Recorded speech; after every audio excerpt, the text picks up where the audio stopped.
In a world that emphasizes frugality and saving, the notion that spending money to save money might sound counterintuitive. However, there are instances where strategic investments can lead to long-term savings. And this principle applies to various aspects of our lives, from personal well-being to daily activities. And as Warren Buffett said, if you buy things you do not need, soon you'll have to sell things you do need. And while this is true, people may think that this means that they only buy things that they need at that current moment, and they don't think much further into the future about what they will need. It's not necessarily just that you don't need it now, but will you need it in the future? If it's something that you will need and you know that this purchase you're going to make now will save you money in the future, then it's probably a good suggestion to buy it. With that being said, I thought it'd be pretty interesting to talk about the things that I buy currently to help me save money long term. And so with that, let's get started.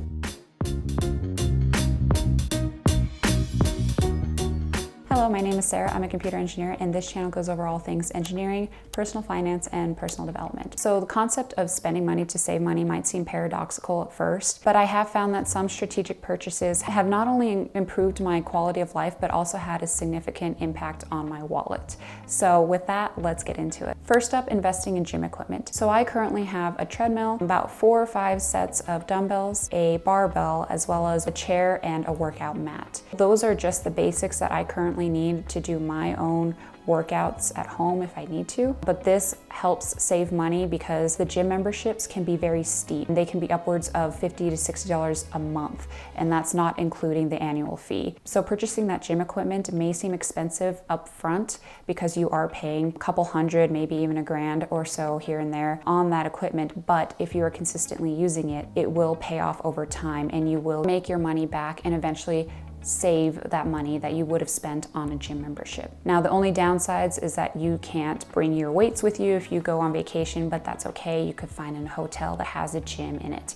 And I know those are not the best, but they're better than nothing. And I honestly believe that when you need to work out or you need to get some exercise in, you don't have to have the special equipment to do the fancy exercises. However, if you are more of like a fitness influencer or you are a bodybuilder or something of the sort, then that's a different story. But for the average person, having your own set of dumbbells with a barbell and a bench is good enough. I would like to note though that if you don't have the space or the room to store or to have the gym equipment, then the next best thing is to get a basic membership at the cheapest gym in your area, because it still gives you access to all the facilities that you need in order to get a good workout in. And it will still save you money as opposed to getting one of the premium options. Next on the list is good quality headphones. Now, these aren't just for music lovers. Getting a durable pair will prevent you from getting them constantly replaced and having to pay every month or two for a new pair of headphones, which will eventually save you money in the long run. I currently have a pair of the AirPods Pro 2, and I got them when they first came out, and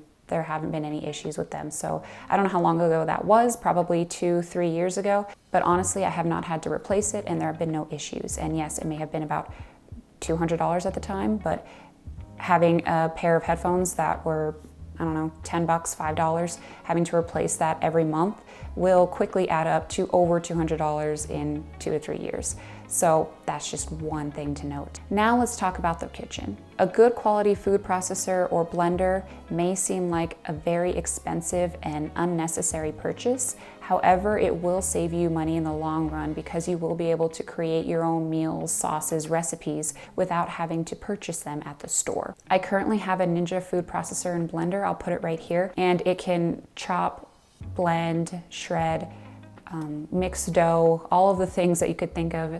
That's something it can do. And it was discounted at Costco for about $170 to $200. I can't quite remember, but it has been a great investment. I have been able to make many different things with it, and I don't have to go to some fast food place to make me that smoothie for $5 or $6. And that's the other thing, is it's a good quality blender, so I won't need to replace it as often. The next one is purchasing discounted produce or meats. So shopping smart is crucial because aside from rent, food expenses are the second highest thing that people spend their money on every month. With that being said, not only is it good to have a list, but it's also good to look for discounts on any sort of produce or meats that you could substitute on those things on the list so that you don't have to pay as much for them. And it eventually will save you money in the long run. I currently will go to Kroger store, Smith's, and I look for all of their discounted items. I don't usually buy anything full price unless if it's a staple that I have every week. And if there's anything that I find that I'm willing to eat or want to eat, I will get a bunch of it. And one thing that I found that's also positive is not only does it help me save money, but it also improves my physical well-being. Because I had bought all of the fresh fruit and meat, I inadvertently forced myself to eat them later on because they will go bad otherwise. And that would be not only a waste of money, but a waste of food, and I don't like that. And the next thing is antivirus software. So in the digital age, as we become more and more reliant on computers and software systems and programs, it's more important now more than ever to have that security on your computer. That way you don't have to worry about any sort of data breach and having to fix that later on down the line, which will cost a lot of money. I currently have an antivirus software on my computer that I just purchased. And yes, it might be pricey at first and it might seem like it's unnecessary. However, having the reassurance that your computer and your data is protected and secured is a great ease of mind. As we switch seasons, having a quality heater will save you on energy bills, especially if you live alone, because you'll only need to heat the area around you and you don't have to worry about anyone else. But it is very cost effective. I currently have a little miniature portable heater that I purchased on Amazon for about $8–10.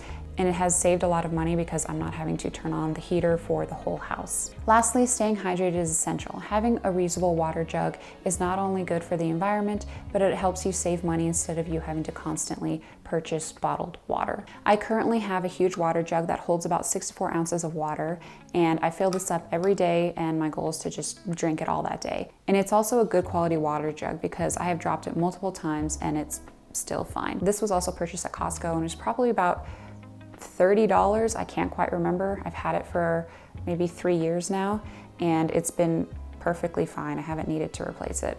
But that's something to definitely consider instead of having to purchase a bunch of water bottles. So there you have it, a few examples on how spending money wisely today can lead to savings tomorrow. And of course, there are many other examples that I have not been able to go over in this video, but it's ultimately about making strategic choices that align with your overall lifestyle and long-term financial goals. I hope you guys liked this video, and if you did, please give it a thumbs up. If you'd like to see similar videos, please feel free to subscribe. And if you have any other video suggestions, please let me know in the comments down below, and thank you for watching.